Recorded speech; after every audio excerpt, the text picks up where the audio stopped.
disappeared. Sorry, everybody. We got kicked off. I had technical difficulties, so guys, we lost like the last 5 minutes of the conversation. So I apologize. Okay. Because I'm sure that they all got kicked off. Where do you think we left off? Just pick it up. Just pick it up. Let's just go. Okay, so we live? We back in? We're back live. Sorry, guys. Okay, so the question I had asked was one particular season that was big, and you said the Super Bowl year, but the year that you got hurt. So tell us about, again, what happened when you got hurt, if you can. Yeah, so 98, November 30th, 1998, unfortunate incident. Injuries happened. A teammate ran into my leg, my lower part of my leg, and broke my tibia and my fibula. And so it was a long road back. I wound up having surgery, had some bad complications, had compartment syndrome. I had to stay in the hospital for 17 days. I had a titanium rod inserted in my tibia. And so there was just some complications. And I wasn't able to walk for a good 3, almost 4 months. Oh. And so they never casted me. They inserted the rod, so that would suffice there. There's a number of, plastic surgeries that I had, cosmetic surgeries that I had to do skin grafts along the way. But it was a long road back. It took a lot of hard work and determination. I didn't know if it was going to be possible. There were days during rehab where it seemed like it just wasn't getting better. And so I just continued to gut it through, and every now and then there was a glimmer of light, and I would hang on to that glimmer of light when things seemed like it was getting better. And so things, eventually got better. I was able to come back. I didn't play in any preseason games in 98, and I wound up starting the first regular season game against the Jacksonville Jaguars in the 99 season. Wow. Yeah. And so it was... Was the leg problematic after that, or did it jump back into kind of? Yeah, well, it was. Although I was good enough to play, I wasn't myself all the way yet, and so I was still healing. And so about the first half of the season, it was still healing. I couldn't practice a full week, and I didn't feel like myself. I was doing a good enough job, but I knew me. I knew I could do more, and it didn't click until the second half of the year where I felt like I was myself again. And so I was able to fight through it and come back. And that year I won Comeback Player of the Year. So that was another milestone, one that kind of stands out for me. Is that the same leg you broke against Air Force sophomore year? You know what? It's a good question. I don't recall that. Okay. I can't remember. I thought it was my left leg. I had the hairline. Yeah, I don't recall him breaking his leg. Yeah, you and Eric Jones. It was a hairline fracture. Okay. Yeah. I didn't break. I had a hairline fracture in my left ankle. Okay. Why? Now that's an incredible story, and there's no way, being that I've dealt with some injuries too. You cannot get through that without a heck of a support system. And I happen to know your high school sweetheart, whom you've married, who is a wonderful girl. And matter of fact, you got her first. Like, I think I was trying to. Anyway, tell us about how, talk about your family and how 14 years in the NFL is a lot of sacrifice, and it's a lot of time for your significant other. Tell us about your wife, who was our classmate. College sweetheart, you meant to say. Right? College sweetheart. Yeah. Thank you. And who supported you? Tell us how that played. Success. Yeah, no doubt. My wife was a huge part of my career. It's my rock, my support system. And did we lose OG? He might come back. I'm here. Yeah. Okay. Your camera went out. And so she was. First, say her name, bro.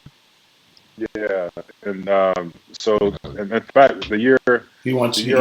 He said he asked you to say her name. He asked you to say her name. Oh, which is Kristen. Not to be a cliche. Yeah, Kristen. Yeah, thank Kristen. Yeah, her. Yeah, my wife Kristen, my lovely bride. Yeah, her. Yeah, her. I hope she ain't watching this. Yeah, I hope not. Yeah, because I missed details. She'll be like, what you say? What didn't you say? All of your cameras still out. Make sure you didn't.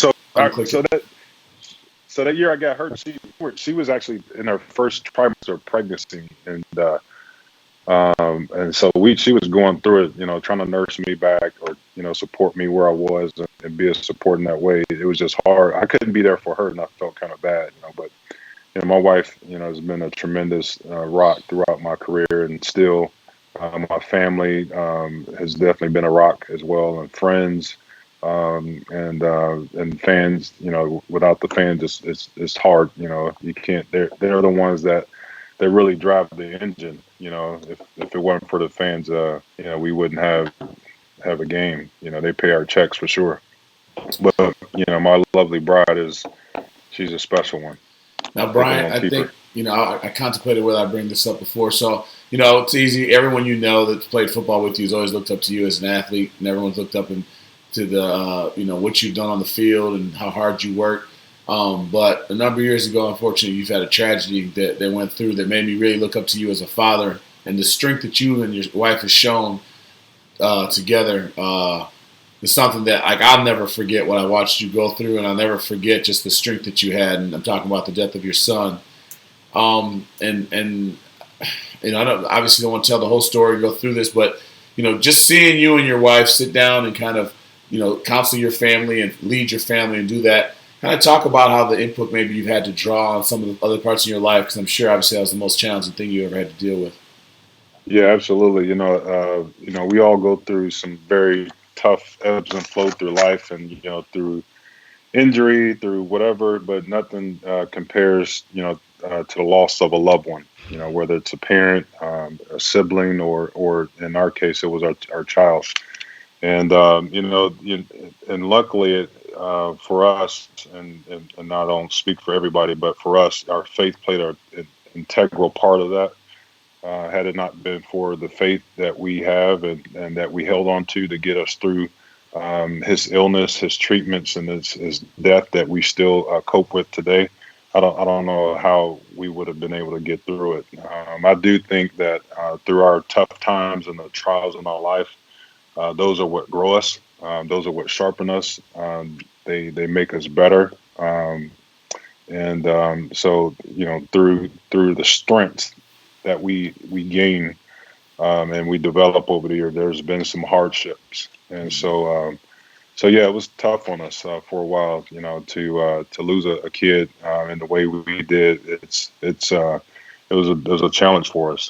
Kobe had a pineal gland blastoma, a tumor, brain tumor in his pineal gland region. In September 2014, he was diagnosed, and so he went through surgery, radiation, and chemotherapy, and then he had a relapse about a year after treatment. In 2015, we found.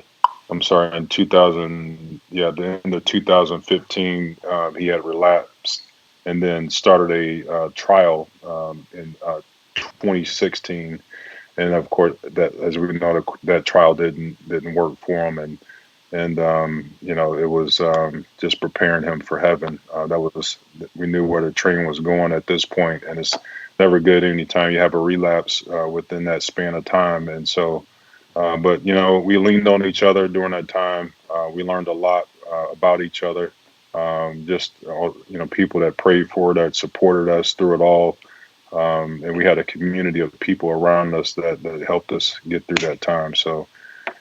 Yeah, it's never easy. It isn't. And you guys did such a good job parenting.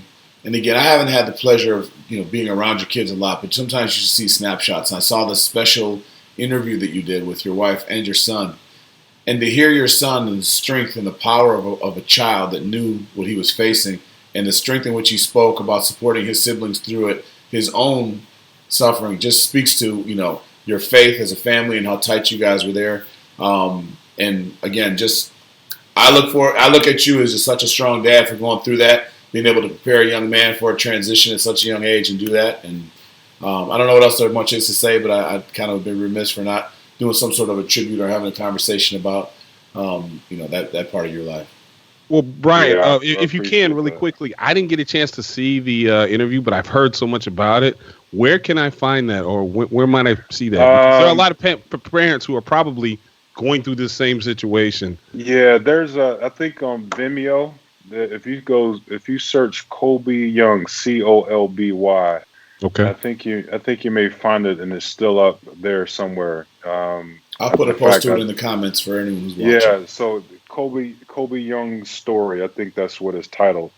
But if you search his name, you may be able to find it through Vimeo.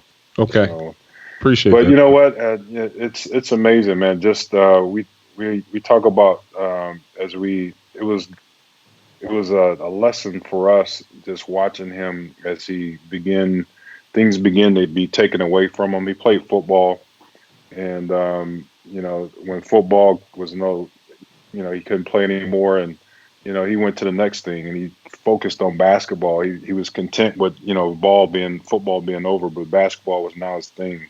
And so when he couldn't do basketball anymore, he became content with that and started taking up cooking and wanted to be a chef. And Awesome. so it was just kind of cool to watch how content he was, and he never complained, and just was an inspiration for us all. Well, just like his dad, he kept fighting, kept fighting. That's Well, he there was a lot of lessons. He taught me a lot of things in that process, and so there's some big lessons learned for sure, man. Mm-hmm. very good. So I know I missed a little bit, guys. So I'm going to ask something. Hopefully, wasn't asking you. So you transitioned out of the NFL and you get into coaching. How was that as a transition for you? Did you leave the NFL kicking and screaming, or did you leave it on your and feeling like, hey, I'm over this? You know what? I didn't leave kicking and screaming. I was really fortunate.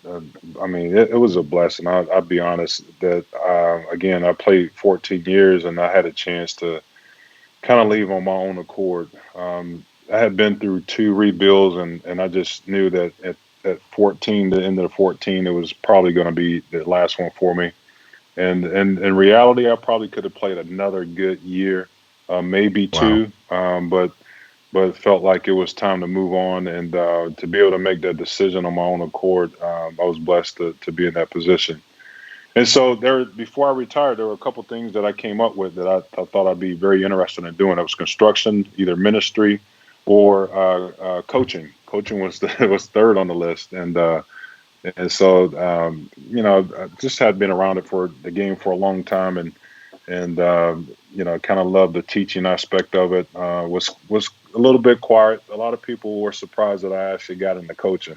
Mm-hmm. But however, um, um, so in 2008 I retired. 2009 I just started putting fillers out. I had a chance to be a grad assistant at Notre Dame in 2009, and I did that, and I liked it. I coached a lot, and I liked it. And then I had a chance to be a full-time coach as the D-line coach at San Jose State, and I did that for a year there. And then it became very real. So during this time in '08, we still had our house in the Bay Area. We just rented a house in Notre Dame and South Bend. And then I come back and we stay in our house. And now it becomes real. Do I really want to do this coaching deal? When I got the opportunity to go to Florida, it was like, all right, we got to burn the ships and roll out. And so that's what we did. Took an opportunity and went out to Florida and coached with the Gators for almost 3 years, going into 3 years, and did that for a while, and then took some time off, through my son's health and trying to get him back healthy. I was out longer than I wanted to be, and I wound up coming back and then coaching in 2016 just for a short stint. I thought there was a cool opening, like Kobe's health was getting better, and I did a summer intern with the Falcons. I had coached with Dan Quinn with the Florida Gators for a couple years, and then I had an opportunity to be reconnected with him in Atlanta, and so I did that in the summer of 16, and Kobe's health changed, and I had to pull back, and so I took some time away, and then 2017 I went out there and coached the D line from 17 all the way up until 19 of March, and yep. Now, why I have to tell this story because you are part of the reason why I got into coaching. Really? Formerly, I had coached a couple places and messed around in high school, but it was when you humbled yourself and became a graduate assistant at Notre Dame. I said, well, if BY can humble himself, I can do this. And for one reason or another, I didn't get the opportunity to do what you did the following year because I was going to follow exactly what you did. But at one point, you told me a story about being at the University of Florida and recruiting.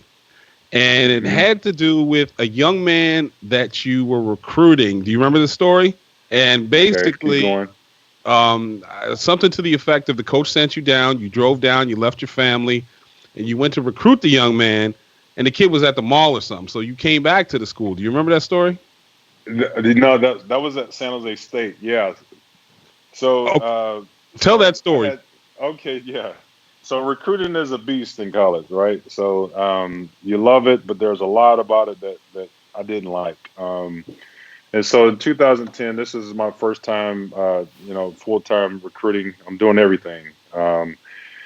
So I set this visit up, and I'll tell you the kid's name in a minute. Uh, so I set this visit up with Coach McIntyre, home visit. He lives in the East Bay in California, and so it was at 4 o'clock. I think some day of the week. I can't remember. So we go there, and I go to his house, and I knock on the door. Do do do do.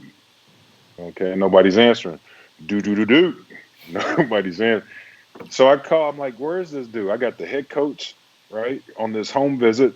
I call the kid. I'm like, yo, we have an appointment at 4 o'clock. I got Coach McIntyre here with me. He said, oh, I had to take my little cousin to a basketball game. I ain't gonna be there. I was like, oh, okay. Yeah, so this kid stood me up. So we didn't get him. I think he wound up going to Cal, which was probably a better offer for him. And he Right. actually played in the league for a little bit. I can't recall his name at this time, but yeah, Now, that was one of the recruiting stories that I had. Well, there was see, the here's the thing. First of all, you are a four-time Pro Bowler, 14-year NFL vet, and you're waiting for a kid who hasn't done anything to Right. meet you at his house. But that's not the story, because the story I recall was I think you were at Florida and you went to meet this kid, and his mom was like, I don't know where he is. And so you drove back, back and then home, apparently, who was the coach at Florida at the time? Urban. So I was under Will Muschamp. I'm not recalling which kid Okay, is well, this. yeah. Anyway, but that was part of the reason Oh yeah, why yeah, I. yeah, yeah. Okay, okay, yeah. That was when I first got. We were trying to find this kid to set up a home visit, and it was just bananas. We got there. It was through a coaching change, and we're trying to, Urban had just left, and Will was in his first year, and we're trying to, you know, hold on to as many recruits as possible in the area, and so we just there was this one kid we really wanted, and we just chased him, and we never could catch up with him. He dodged us, he ducked us, but he never would say and come out right, I don't want to go there. But he kind of led us on to that he was still interested in coming. And so, yeah, so that was the one that got So didn't the away. head So coach, once you got back to the university, send you back to go find him? no, I didn't. No, he didn't. No. Okay. We missed the Okay. story. Yeah. The one thing I would always say is a guy that's done as much as you I have. mean, I went to his high school, not his home though. Oh, Yeah, Okay. I went to go try and see him at the high school. Yeah, you're yeah. right about that. With what's going on these days, I mean, I feel like in our day there was a couple guys a year that would do the hat thing, couple guys a year that would have a big show around the country. Now everybody that's going to a D3 school, commits nationally and does whatever. You guys, you probably caught it before it got as bad as it is today, but before, was that really hard for you coming back? Because you've never been an arrogant guy. You've always been a humble player. But was it hard for you to deal with these dudes that are arrogant, that you know that you could throw this dude through a window if you got on the field and this guy wants you to kiss his butt? Was that a hard part for you, Well, or did you just roll you with it? know, you know what? It's the day and age we live in, and it is what it is. What's created through social media. These guys are like little rock stars, and so Mm-hmm. they have a little following. They get some publicity, and so they feel themselves. It is very humbling, and you got to play the game. You got to love on them as much as you can without losing yourself and compromising who you are. And so that was the one thing that I would never do. I would never compromise who I am or what I believed in just to win a guy over. But I wanted to make sure that they knew who I was and the opportunity that they have to go to this university to get a free education, to be around some great people, great coaches, And so that was my sell. And get a chance to hopefully develop and play on the next level if that was in the cards for him. Well, this Skype is acting stupid. There's a couple topics I want to make sure we hit. This year I saw you on the ballot for the Hall of Fame. I was pulling for you, but you look at that ballot and you're like, who the hell is not going to make it? Everybody on the thing is a monster. So just to make the ballot, there's no shame in not getting that first knock at the door. Did you go to the hotel room thing and the knock at the door thing, or how did that work? So I'd been eligible since 2012, I think, my first year. So I was on the ballot all the way up. Always had been on the ballot, but I never made it to the semis until this last year. And so I made it to the semis. I was like, wow, like this is different. And then I made it to the finals. I was like, okay, like I got a chance. But I'm like, man, there's a lot of great players that deserve to be in there that are not in there yet. And so it's a process. And so I did have a chance to go through that process by going to the Super Bowl, being in the hotel room, and waiting for that call or that knock. It's a little nerve-wracking, and you do get a little juiced up, and you try not to. Yeah, don't knock on my door. Go ahead. But it's a unique experience, and I was just excited that I had a chance to make it to that part of the process. But if it happens, it's in God's timing. And certainly happy for the guys that made it. First of all, it's gonna happen, B. It's just the way it is. I appreciate it, man. You're one of the great players. If not, I'm gonna get a big thing of clay and put a bust right here in my room here on the show. We're gonna have a bust here with a big old dome. A big old dome over here with muscles and stuff. We're gonna have and B, I got a request, man, because I got a chance to go to Jerome's Hall of Fame induction. Oh yeah, y'all there. Can I get an invite, man? Invite me. If it happens, Flo, y'all are there. Hey, y'all heard it. We're gonna let us put it on the show. Let us come up there and do the setup. Yeah, exactly. No, I'm not gonna go there, but I will show up. BY, if you make it to it, Jerome didn't invite me. I'm still upset about that. I didn't know Tim Brown like that, but yes, BY, if you go there, we're coming, man. We got to show up. Yeah, absolutely. I wanted to make Jerome's induction, but there was a lot going on, man. Right. But yeah, we had some dudes, man. Some dudes in our. Jim Cordes just said he'll go too, in case you're available. He said he'll go. So Jim Cordes, thanks. Come on, Cordes. Everybody in Chicago, baby, let's go. So what? Shot-town. Yeah, Shot-town. What you think, man? I mean, before we let you go out of here, man, what do you think with this COVID thing? You think we should be trying to find a way to play, not trying to find a way, or you think it'll happen? What's your thoughts? I just hope that the priority is the safety of the players. The safety of the players, their families, all that's involved, okay, with the coaches, the front office people, and then if you do proceed, how will you keep it where the fans are safe? And so I think they have a plan in terms of if it continues to move forward, that they will limit the number of people that are able to come to the stadium. I just hope that this thing dissipates. And that the game is able to come back and we're able to play, not only in the NFL, but for the colleges and also for high school ball, because it's sports is a cool, unique opportunity, and when you have those things that you could do that you use your time constructively and you compete, and people are able to cheer you on and be a part of it.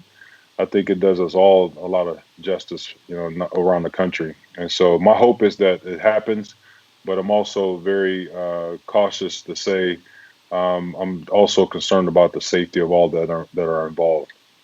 Okay. Hey, one last question. And just because I know you're pressed for time, you got things to go. What was it like being in the locker room? Nothing but time, brother. What was it like being in the locker room with Buck? Buck. Yeah, when you first met Buck. Buck was my guy. So I got to hear Brenton Buckman that we had on the show yesterday, everybody. Yeah, Buck, man, we had some really good years together, and Buck was just a fun teammate. He was an awesome teammate. Buck was it's no wonder to me, and it's not surprising to me that Buck is coaching. Buck was a very smart player, had a very high football IQ. and he could see things that I may not have seen, or somebody else behind him, linebackers may not have seen. But he just had some really good tails, and so I'm happy for him. But Buck was a good teammate. We had some really good years. We had some fun hanging out as well. Uh-oh. Buck has a very colorful way of We used to explaining play. life. Yeah, we used to play pool. We used to have our little pool tournaments. So we made sure that we did things off the field as well to build chemistry. But certainly we had a good rapport on the field as well. That's awesome, bro. Well, Well, BY, thank you for your time, dude. Remember, I'm gonna hold you to this Hall of Fame invite. I'm gonna be Man, there. absolutely, man. If it happens, you Yeah, there's guys no will. are Well, like Coach yeah. Hope said, never let a negative thought into your mind. It's gonna happen. It's gonna happen. That's my whole Oh, I philosophy. appreciate Eddie that, man. Doxey, I don't know if you know Eddie Doxey. He said he wants Yeah, to I know get you. Eddie. That's my guy. He wants to get you on the wrestling mat. That's what he's trying to call you out That's publicly. my Eddie is my guy. Let me tell you a quick wrestling story. Eddie, I know you're listening. Man, I love you, and don't hold this against me, but man, you helped me a lot. And I knew in wrestling when you would take the time and come up there and help me out, it sharpened me. And I want to say, man, I really appreciate you for that.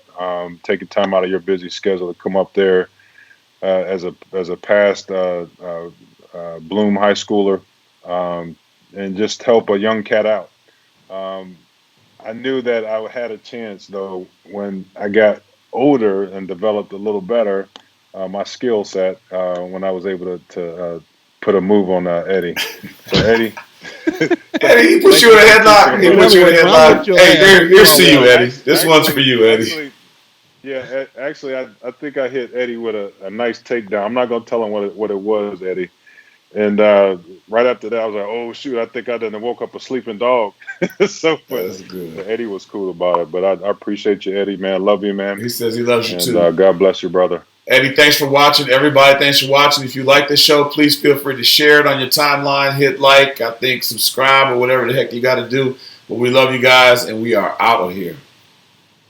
BY. Peace. Peace. Love you, man. We got a little Love you guys. Isleys before you go, BY, if you want to listen to the Isleys. Here it comes. Yeah, some Isleys. Yes. It's not Old the school. Isles. Now green. That's same Oh, thing. okay. Same Al thing. Green. Has Same thing. come, Otis. but let you know where I'm coming from. Yeah, yeah, baby.